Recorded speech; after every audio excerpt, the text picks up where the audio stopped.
Hello class, good morning everyone.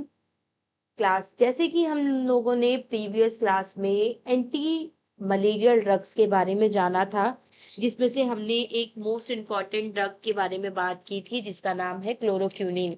क्लोरोक्विनीन के बारे में हमने लास्ट क्लास में जाना था कि क्लोरोक्विनीन किस कैटेगरी की ड्रग होती है, इसका यूज कब, कैसे, कहाँ और क्यों किया जाता है। इन सभी चीजों के बारे में हमने आप लोगों को लास्ट क्लास में बताया था। वैसे ही आज की क्लास में हम प्राइमाक्यूनिन, जो कि हमारी एक एंटी मलेरियल ड्रग होती है, इसके बारे में भी जानेंगे कि ये किस तरीके की ड्रग होती है, इसका यूज कब किया जाता है, कैसे किया जाता है और ये किस तरीके से काम करती है ये प्राइमाक्यूनिन ड्रग्स। और ये कौन से क्लास की ड्रग होती है, क्या केमिकल क्लास होती है इसकी, रूट्स कौन कौन से होते हैं, कौन कौन से फॉर्म्स में अवेलेबल होती है, क्या क्या यूजेस होते हैं, इन सभी के बारे में आज की क्लास में हम जानेंगे। तो चलिए अपनी क्लास को स्टार्ट करते हुए बात करते हैं प्राइमाक्यूनिन के बारे में। प्राइमाक्यूनिन बेसिकली हमारी एक एंटी मलेरियल ड्रग होती है जो कि हमारी मलेरिया के ट्रीटमेंट में जिसका यूज किया जाता है। तो primaquine is an 8 amino quinolines anti malarial drug used for the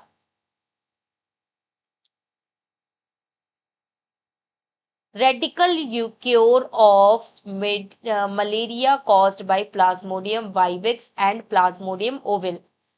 प्राइमाक्विनिन जो है हमारी एक एक 8 amino quinolines anti malarial drug होती है जिसका यूज हम कहाँ करते हैं, रेडिकल यूज ऑफ मलेरिया। हम मलेरिया के केस में जिसका यूज करते हैं जो कि आपके प्लाज्मोडियम वाइवेक्स और प्लाज्मोडियम ओवल की वजह से कॉज होता है। It is the only commonly used anti malarial drug that destroy the doormat liver forms hypnozoites of parasite, they thereby preventing relapse। Basically it is only commonly used medicine. ये basically एक ऐसी common medicine है जो कि only एक single ऐसी commonly used होने वाली एंटी मलेरियल ड्रग होती है जो कि हमारे लीवर स्टेज पे काम करती है। जो हमारे स्पोरोजोइड्स जब हमारे लीवर पे अटैक करते हैं और लीवर में जब इनका मल्टीप्लिकेशन होता है, ये हिप्नोजोइड्स में कन्वर्ट हो जाते हैं, तो वहां पे ये एक सिंगल ऐसी दवा होती है जो कि आपके हिप्नोजॉइड्स को किल करती है और मलेरिया से प्रिवेंट करने में हमें प्रोटेक्ट करती हैं, हमें बचाती हैं। और it is also effective against ये हमारे जो है हिप्नोजॉइड्स स्टेज के अलावा ये हमारे गैमेटोसाइट स्टेज जो हमारे प्लाज्मोडियम फैल्सीफेरम की जो गैमेटोसाइट स्टेज जो होती है उसके अगेंस्ट भी हमारी प्राइमाक्यूनिन काम करती है, जो कि हेल्प करती है helping to reduce the spread of malaria, जो कि हमारे मलेरिया को स्प्रेड होने से, ट्रांसमिट होने से बचाती हैं। ठीक है, जिससे कि हमारा जो ये पैरासाइट्स जो है वो दोबारा से हमारे मॉस्किटो में ट्रांसमिट ना हो और ये मलेरिया जो है हमारा ट्रांसमिट ना करे। ठीक है, तो ये हमारे मलेरिया को स्प्रेड होने से भी एक तरीके से प्राइमाक्यूनिन बचाती है, क्योंकि ये हमारी गैमेटोसाइट्स जो हमारे गैमेटोसाइट स्टेज जो होती है उसको भी किल कर देती है पूरी तरीके से, जिससे कि हमारा जो मलेरिया है, मलेरिया पैरासाइट जो है वो आगे ट्रांसमिट नहीं हो पाता है, जिसकी वजह से हमारा मलेरिया कॉज नहीं होता है। तो प्राइमाक्यूनिन एक बहुत ही अच्छी इफेक्टिव मेडिसिन होती है। Primaquine is an antimalarial drug that destroy the liver stage hypnozoites and gametocyte of the Plasmodium parasite, preventing the releasing and reducing malaria transmission. Primaquine basically हमारी एक एंटी मलेरियल ड्रग होती है जो कि destroy करती है हमारी लीवर स्टेज को। लीवर स्टेज में जो हमारे हिप्नोजॉइड्स जो होते हैं उन्हें किल कर देती है, एंड जो हमारे गैमीट्स जो होते हैं उनको किल कर देती हैं, उनको डिस्ट्रॉय कर देती हैं। किल और जो कि हमारे प्लाज्मोडियम पैरासाइट्स होते हैं। प्लाज्मोडियम पैरासाइट्स के हिप्नोजॉइड्स और गैमेटोसाइट्स दोनों ही स्टेज को ये डिस्ट्रॉय कर देती है, जिससे कि हमारा जो मलेरिया है वो ट्रांसमिट होने से बच जाता है और हमारा मलेरिया ट्रांसमिट आगे नहीं हो पाता है। बाकी ये एक आपकी एंटी मलेरियल क्लास की ड्रग होती है और ये हमारा 8 अमीनो क्यूनोलिन्स क्लास केमिकल क्लास होती है। इसके अलावा ये इसका रूट ऑफ एडमिनिस्ट्रेशन देखें तो ये ओरली इसका रूट ऑफ एडमिनिस्ट्रेशन होता है, बिकॉज ऑफ ये आपके टैबलेट्स के फॉर्म में अवेलेबल होती है। बाकी ये सिरप्स आपके इंजेक्शंस या फिर सस्पेंशंस के फॉर्म में अवेलेबल नहीं होती, ये सिर्फ टैबलेट्स के फॉर्म में अवेलेबल होती है। अब बात करते हैं आपके मैकेनिज्म ऑफ एक्शन की, आपके प्राइमाक्यूनिन के, कि प्राइमाक्यूनिन आपकी बॉडी में जाकर के कैसे काम करता है, इसके बारे में बात करते हैं। तो बेसिकली प्राइमाक्यूनिन क्या करता है? Primaquine act mainly on the liver stage. ये प्राइमाक्यूनिन जो है वो हमारे लीवर स्टेज पे काम करता है ऑफ द मलेरिया पैरासाइट। जो मलेरिया पैरासाइट्स की वजह से जो हमारा एक लीवर स्टेज जो कॉज होती है जिसे हम हिप्नोजॉइड्स बोलते हैं, वहां पे जाकर के ये काम करता है हमारे primaquine. It destroy the hypnozoites, ये हमारे हिप्नोजॉइड्स को किल कर देता है। इस of plasmodium vivax and plasmodium ovale present in the liver. जो हमारे प्लाज्मोडियम वाइवेक्स और प्लाज्मोडियम ओवल की वजह से जो हमारे हिप्नोजॉइड जो हमारे लीवर में इंटर करते हैं उनको ये किल करने का काम करता है, डिस्ट्रॉय करने का काम करता है। It also destroy the gametocyte of Plasmodium falciparum. ये हमारे गैमेटोसाइट्स स्टेज को भी डिस्ट्रॉय करता है, जो कि हमारे प्लाज्मोडियम फैल्सिफेरम की वजह से कॉज होता है। और ये आपके रिड्यूस कर देता है ट्रांसमिशन ऑफ मलेरिया, मलेरिया को ट्रांसमिट होने से रोक देता है, स्टॉप कर देता है। एज अ रिजल्ट, और हमें क्या रिजल्ट, एज अ रिजल्ट हमें क्या दिखाई देता है? इट प्रिवेंट है, ये हमें प्रिवेंट कराता है relapse of, help the breaking malaria transmit cycle. जो हमारी मलेरिया ट्रांसमिशन साइकिल जो होती है उसको ये ब्रेक कर देता है और हमारी मलेरिया ट्रांसमिशन साइकिल रुक जाती है और हमारा मलेरिया ट्रांसमिट नहीं हो पाता है। तो एक तरीके से कैसे ये काम करता है? तो जब भी हम प्राइमाक्यूनिन को जब भी लेते हैं, तो प्राइमाक्यूनिन जब भी हमने टैबलेट्स इनटेक की तो ये क्या करेगा? आपके लीवर स्टेज पे जाकर के एक्शन प्रोड्यूस करेगा। जब ये वहां पे जाकर के एक्शन प्रोड्यूस करेगा तो वहां पे प्रेजेंट हिप्नोजॉइड्स जो होते हैं उनको ये डिस्ट्रॉय कर देता है। देन ये क्या करता है? Prevent the relapse of malaria. ये आपके मलेरिया को दोबारा होने के चांसेस को ये रोक देता है। Also destroy the Plasmodium falciparum gametocytes. ये आपके प्लाज्मोडियम फैल्सिफेरम गैमेटोसाइट्स को भी डिस्ट्रॉय करता है, जिससे क्या होता है? आपका मलेरिया ट्रांसमिट नहीं हो पाता है। एक तरीके से मैंने आप लोगों को बताया था कि आपका मलेरिया कैसे कॉज होता है, वो एक मैंने आपको साइकिल बताई थी। आपकी जो भी एनाफिलीज फीमेल एनाफिलीज मॉस्किटो जब भी आपको ह्यूमन बाइट करती है तो फीमेल एनाफिलीज मॉस्किटो में कुछ आपके पैरासाइट्स पाए जाते हैं जिसको हम बोलते हैं स्पोरोजॉइट्स। ये स्पोरोजॉइट्स क्या होते हैं? ये स्पोरोजॉइट्स हमारे ब्लड स्टेम्स में इंटर कर जाते हैं। ये पैरासाइट जब हमारे ब्लड में इंटर कर जाते तो इसको हम बोल देते हैं स्पोरोजॉइट्स।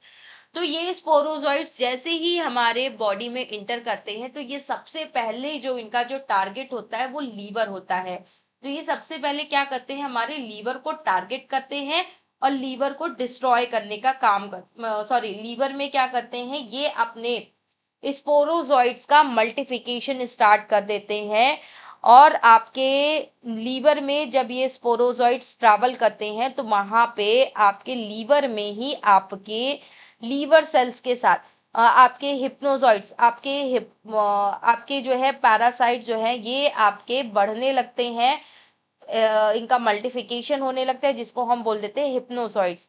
अब ये एक थैलीनुमा एक एक बोल सकते हैं एक बैग में ये धीरे धीरे बढ़ते जाते और जब ये बैग एकदम एक बार के में जब पूरी तरीके से जब पूरा फिल हो जाता है तो वहां पे एक ब्लास्ट होता है। और ब्लास्ट होने की वजह से क्या होता है, ये जो हमारे हिप्नोजॉइड्स जो होते हैं ये हिप्नोजॉइड्स हमारे आपके ब्लड में फैल जाते हैं और ब्लड में ये चले जाते हैं और ब्लड में जाकर के ये क्या करते हैं, ये हिप्नोजॉइड्स हमारे मीरोजॉइड्स में कन्वर्ट हो जाते हैं और वहां पे क्या करते हैं, हमारा वहां ब्लड में जाकर के मल्टीप्लिकेशन करवाते हैं और हमारे ब्लड में प्रेजेंट हीमोग्लोबिन को ये एज अ न्यूट्रिशन खाना स्टार्ट कर देते हैं। और जब ये एज अ न्यूट्रिशन हमारे हीमोग्लोबिन को खाना स्टार्ट कर देते हैं तो ये एक तरीके से हमारे हीम टॉक्सिन को रिलीज करने लगते हैं।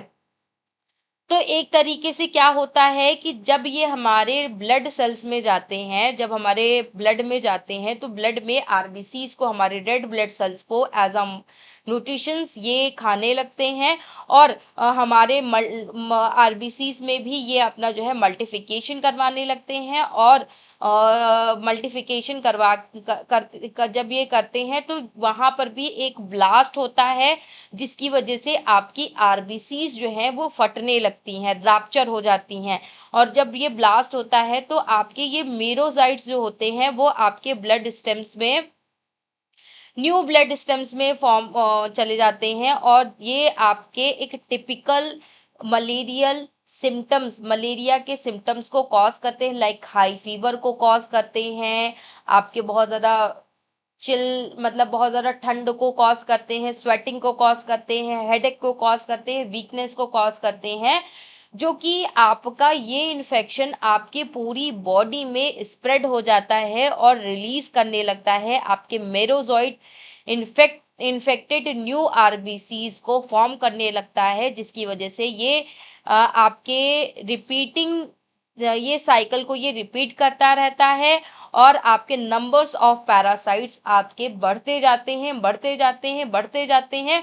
और देन जब भी कोई अनदर फीमेल एनाफिलीज मॉस्किटो जिसमें आपके पैरासाइट्स ये प्रेजेंट नहीं होते हैं, जब ये हमारे ह्यूमन बाइट करती है तो वो जो हमारी फीमेल एनाफिलीज मॉस्किटो जो है वो इन्फेक्टेड हो जाती है और ये पैरासाइट्स को इंजेक्ट कर लेती है इनसाइड दी बॉडी, अपने बॉडी में इंजेक्ट कर लेती है और फिर ये दोबारा से जाकर के किसी ह्यूमन को बाइट करती है। तो ये वो दोबारा जो हमारा जिन्हें मलेरिया नहीं है उनमें मलेरिया को कॉज करती है और ये मलेरिया आपके अनदर लोगों में भी आपके और लोगों में भी ये स्प्रेड होने लगता है।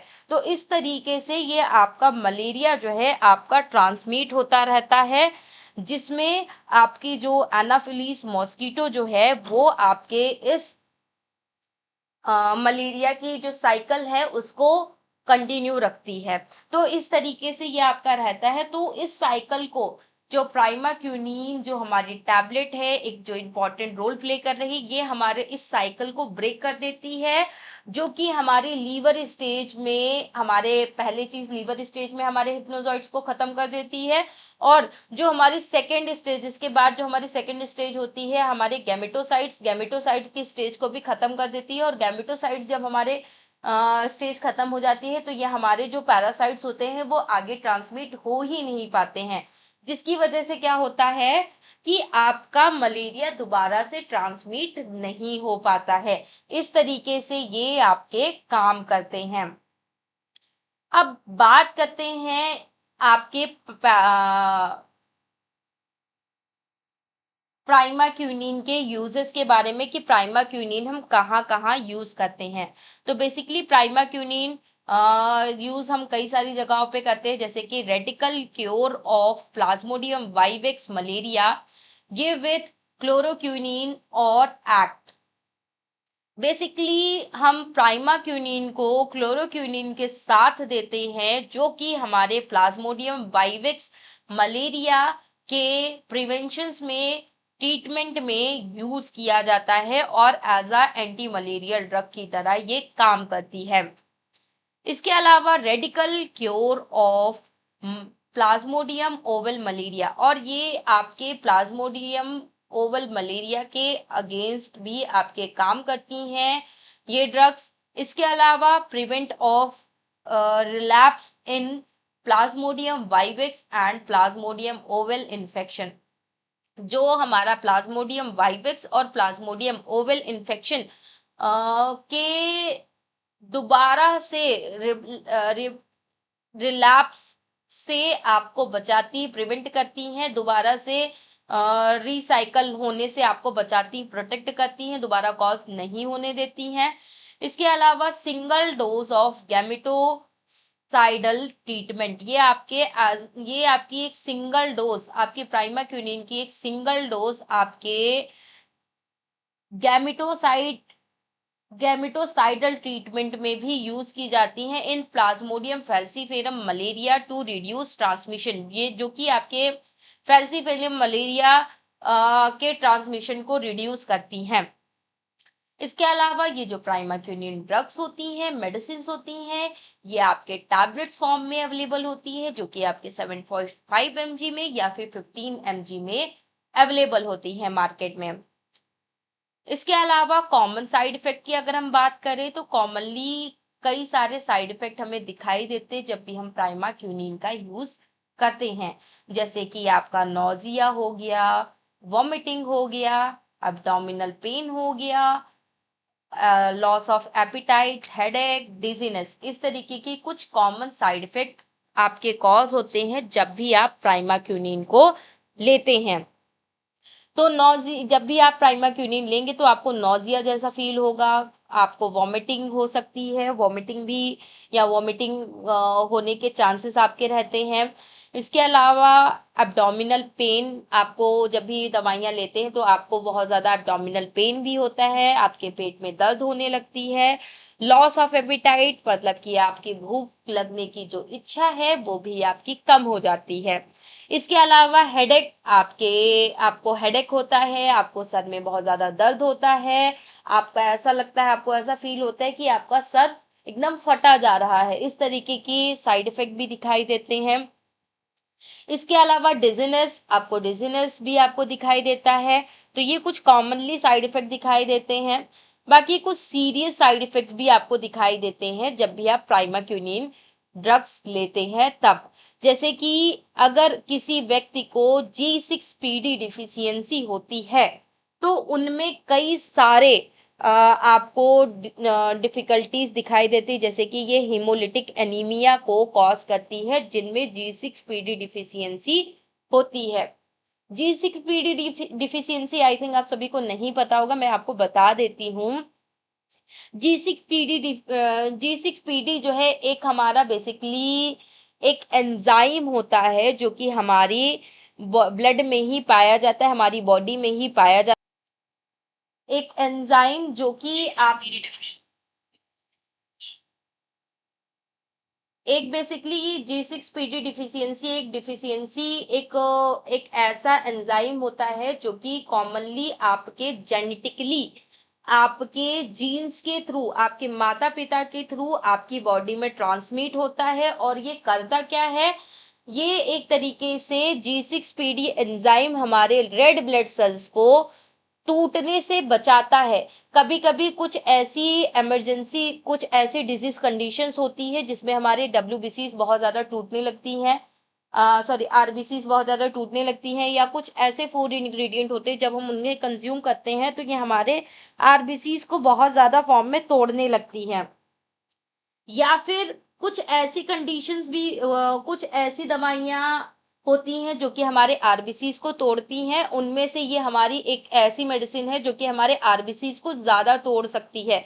तो वहां पे हम हमेशा प्राइमाक्यूनिन को लेने से पहले हम ये देखेंगे G6PD डिफिशियंसी तो नहीं है कैजुअल्टी को, पेशेंट को। अगर G6PD डिफिशियंसी है इट मीन्स दैट कि हमारी आरबीसीज को ये तोड़ने के लिए मतलब तोड़ने से बचा नहीं सकती है। अगर हमारी G6PD डिफिशियंसी होती है तो ये हमारे आरबीसीज को, जो हमारी रेड ब्लड सेल्स होती हैं, वो हमारी मेजरली बहुत ज्यादा अमाउंट में टूटने लगती है, जिसको हम प्रोटेक्ट नहीं कर पाते हैं। ठीक है, तो वो सारी चीजें आपको दिखाई देती हैं इनमें। तो हमें विशेष करके हमें ये ध्यान रखना चाहिए, G6PD डिफिशियंसी जो होती है, अगर किसी व्यक्ति को है तो उन्हें हमें प्राइमाक्विनिन जैसी ड्रग्स रिकमेंड नहीं करनी है। ठीक है, क्योंकि जब ये G6PD डिफिशियंसी आपको होती है तो उसमें आपकी रेड ब्लड सेल्स आपके अ, टूटने के चांसेस ज्यादा रहते हैं, क्योंकि G6PD जो आपका एंजाइम होता है यही हमें आरबीसीज को रोक टूटने से बचाता है। तो जब इसी की कमी होती है तो हमारी आरबीसीज बहुत ज्यादा मात्रा में टूटने लगती है, जिसकी वजह से हमें जॉन्डिस या एनीमिया या फिर आपके हिमोलाइसिस जैसी कंडीशंस आपको दिखाई देती हैं। तो हमें हमेशा प्राइमाक्विनिन के केस में हमें G6PD डिफिशियंसी टेस्ट जरूर करवाना चाहिए, तभी हमें ये मेडिसिन रिकमेंड करनी चाहिए। इसके अलावा ये आपके प्राइमाक्विनिन जो है आपके मेथिमो ग्लो मेथिमोग्लो ग्लोबिलिन एनीमिया को भी कॉज कर सकती है इन रेयर केस में। तो ये कुछ आपके कुछ कॉमन और कुछ सीरियस साइड इफेक्ट्स आपको दिखाई दे सकते हैं। इसके अलावा कॉन्ट्राइंडिकेशंस अगर हम देखें तो कॉन्ट्राइंडिकेशंस आपके G6PD डिफिशियंसी के केस में आपको कॉन्ट्राइंडिकेशंस ये कॉज करता है। आपका प्राइमाक्विनिन प्रेगनेंसी के केस में आपके ये कॉन्ट्राइंडिकेशंस कॉज करता है। इसके अलावा इन्फेंट जो आपके 1 साल से कम के बच्चे जो होते हैं उनमें ये कॉन्ट्राइंडिकेशंस कॉज कर सकता है। इसके अलावा जिसको प्राइमाक्विनिन से एलर्जी है, तो उस केस में भी आपकी हाइपर सेंसिटिविटी कॉज कर सकता है। तो ये आपके कुछ कॉन्ट्राइंडिकेशंस आपको दिखाई दे सकते हैं प्राइमाक्विनिन के केस में। इसके अलावा अगर हम प्रिकॉशंस की बात करें तो आपको ऑलवेज प्राइमाक्विनिन रिकमेंड करने से पहले G6PD डिफिशियंसी टेस्ट जरूर करवा लेना चाहिए, कंफर्मेशन कर लेना चाहिए कि किसी को G6PD डिफिशियंसी तो नहीं है, तभी आप प्राइमाक्विनिन इसको रिकमेंड करें। Take the medicine after food to reduce the stomach upsets. आपको ऑलवेज प्राइमाक्विनिन ड्रग्स जो है हमेशा जो है आपको खाना खाने के बाद ही लेनी है, क्योंकि अगर आप खाली पेट लेते हैं तो ये आपके कई सारे स्टमक इरिटेशन जैसी कंडीशंस को कॉज कर सकता है। तो आपके स्टमक में कोई इरिटेशन ना कॉज हो, तो उसके लिए आपको क्या करना है कि आपको हमेशा खाना खाने के बाद ही प्राइमाक्विनिन ड्रग्स को लेना है। Complete the full course of treatment. हमारे प्राइमाक्विनिन का जो ट्रीटमेंट है, जो हमारा कोर्स है, सॉरी कोर्स जो है ट्रीटमेंट, जो हम मलेरिया के लिए जो ट्रीटमेंट ले रहे हैं प्राइमाक्विनिन का, उसे हमें पूरा कंप्लीट करना चाहिए, जिससे कि हमारा जो पैरासाइट है वो आगे ट्रांसमिट ना हो पाए और हमारी जो गैमेटोसाइट्स की स्टेज है वो भी डिस्ट्रॉय हो जाए और हमारे जो लीवर स्टेज है वो भी हमारी डैमेज हो जाए। इसके अलावा stop the medicine and sick medical adviser if the dark urine colour. अगर आपको ये मेडिसिन स्टॉप कर देनी है अगर आपको यूरिन का कलर आपका डार्क कलर का दिखाई दे रहा है, या फिर आपको जॉन्डिस दिखाई दे रहा है, जॉन्डिस के सिम्टम्स आपको दिखाई दे रहे हैं, या सीवियर वीकनेस डेवलप हो रही है, बहुत ज्यादा आपकी कमजोरी आपको महसूस हो रही है, तो हमें प्राइमाक्विनिन के यूज को रोक देना चाहिए। क्लास, आप सभी के लिए एक इम्पॉर्टेंट नोटिस है, एक इम्पॉर्टेंट इंफॉर्मेशन है। अगर आपका खुद का कोई मेडिकल स्टोर है और आप अपने मेडिकल स्टोर को फार्मा क्लिनिक में कन्वर्ट करना चाहते हैं, एक फार्मा क्लिनिक ओपन करना चाहते हैं, वो भी एक लीगल वे में, तो उसके लिए आप टेलीमेडिसिन कोर्स कर सकते हैं, जिसकी टोटल फीस 25,000 पूरे कोर्स की फीस होती है। इसको करने से क्या होता है, आप लीगली वे में आप अपना खुद का मेडिकल स्टोर को आप अपने फार्मा क्लिनिक में कन्वर्ट कर सकते हो। अगर आप भी अपने मेडिकल स्टोर को अपने फार्मा क्लिनिक में कन्वर्ट करना चाहते हैं, वो भी लीगली वे में, तो आप दिए गए नंबरों पे कॉल करिए और टेलीमेडिसिन कोर्स को कंटिन्यू करिए, जिससे कि आप अपने इन फ्यूचर अपना खुद का फार्मा क्लिनिक ओपन कर सके। ठीक है, अब कंटिन्यू करते हैं अपने टॉपिक को। बात करते हैं प्राइमाक्यूनिन के स्टोरेज कंडीशन को। तो प्राइमाक्यूनिन को हमें हमेशा 25 टू 30 डिग्री सेंटीग्रेड टेम्परेचर के कम ही रखना होता है, स्टोर करके रखना होता है। इससे ज्यादा हाइयर टेम्परेचर में रखना नहीं होता है। इसके अलावा protect from the mosquito and direct sunlight, sorry, moisturizer and direct sunlight. हमें हमेशा प्राइमाक्यूनिन ड्रग्स को मॉइस्चर और डायरेक्ट सनलाइट से प्रोटेक्ट करना है। इसके अलावा keep out of reach the childrens, हमें हमेशा बच्चों से इन दवाइयों को दूर रखना है। इसके अलावा इसकी कुछ एडवांटेजेस भी होती हैं। ये हमें prevent relapse of plasmodium vivax and plasmodium ovale malaria. ये हमें प्लाज्मोडियम वाइवस और प्लाज्मोडियम ओवल मलेरिया से रिलैप्स करने में भी हमें प्रोटेक्ट करती है, और ये kills the liver stage parasites. ये हमारे लीवर में प्रेजेंट पैरासाइट्स, जो हमारे हिप्नोजॉइड्स जो होते हैं, उन्हें किल करने का काम करती हैं। इसके अलावा ये रिड्यूस करती हैं हमारे मलेरिया ट्रांसमिशन को भी रोकती हैं। कैसे? हमारे गैमेटोसाइट स्टेज को डिस्ट्रॉय करके, गैमेटोसाइट स्टेज को डिस्ट्रॉय कर देती है, जिसकी वजह से हमारा मलेरिया ट्रांसमिट नहीं हो पाता है। Play an important role in malaria elimination programme, और ये दवाइयाँ हमारी मलेरिया एलिमिनेशन प्रोग्राम में एक इम्पॉर्टेंट रोल भी प्ले करती हैं। इसके अलावा अब बात करते हैं प्राइमाक्यूनिन के लिमिटेशंस के बारे में। Not effective against the blood stage of malaria, ये हमारे ब्लड स्टेज ऑफ मलेरिया के अगेंस्ट इफेक्टिव नहीं होती है। Can not be used safely in patient with G6PD deficiency. अगर किसी को G6PD डिफिशियंसी डिजीज कंडीशन है, तो उनमें हमें इन दवाइयों का यूज नहीं करना चाहिए। Contraindication in during pregnancy, pregnancy के दौरान ये कुछ कॉन्ट्राइंडिकेशंस कॉज कर सकती हैं, तो प्रेगनेंसी के दौरान भी हमें इन मेडिसिन का यूज नहीं करना है। बाकी ये आपकी एक एंटी मलेरियल ड्रग होती है, जो कि आपकी 8 अमीनोक्यूनोलिन एंटी मलेरियल क्लास की एक ड्रग आपकी एक ड्रग होती है, जिसका मेन काम होता है cure of plasmodium vivax and plasmodium ovale malaria. ये आपके मलेरिया से प्रिवेंट करवाने में हमें हेल्प करती है।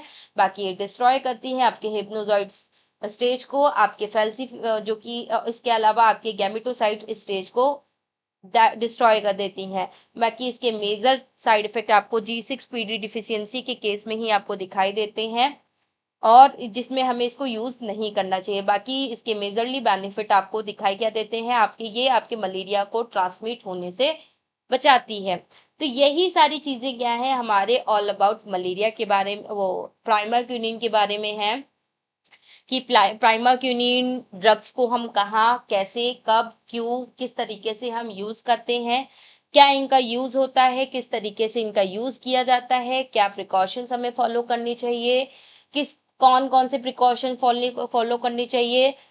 तो यही सारी चीजें मैंने आपको बताई बेस, और स्पेशली ये आपके ऐसी दवाइयां होती है प्राइमाक्यूनिन, जो आपके मलेरिया को ट्रांसमिट होने से बचाती हैं। तो अगर आप चाहते हैं कि आपका मलेरिया ट्रांसमिट ना हो, तो आप प्राइमाक्यूनिन ड्रग्स का यूज कर सकते हैं।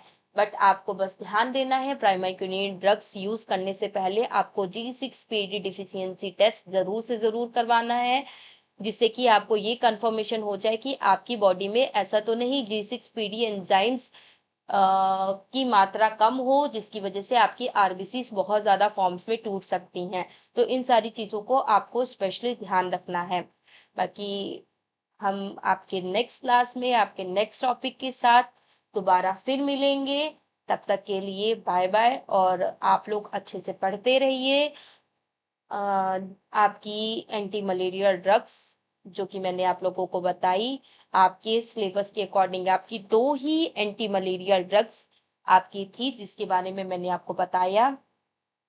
आपकी 3rd यूनिट जो एंटी मलेरियल ड्रग्स है, एंटी मलेरियल ड्रग जो आपकी 3rd यूनिट है, ये आपकी यूनिट यहाँ पे खत्म हो गई है, क्योंकि इसमें सिर्फ 2 ही ड्रग के बारे में हमें पढ़ाना था। एक आपका प्राइमाक्विनिन और एक दूसरा आपका क्लोरोक्विनिन। 2 ड्रग्स के बारे में बताना था जिसके बारे में मैंने आप लोगों को डिटेल में बताया। तो आपकी जो 3rd यूनिट है, 3rd यूनिट भी अब आपकी खत्म हो गई है। नेक्स्ट क्लास में हम आपकी नेक्स्ट यूनिट के साथ मिलेंगे, जो कि है आपकी 4th यूनिट, आपकी एनाल्जेसिक्स और एंटीपायरेटिक ड्रग्स। उनके बारे में हम नेक्स्ट क्लास में बात करेंगे। फिलहाल आज की क्लास हम यहीं तक रखते हैं। Okay class, thank you everyone.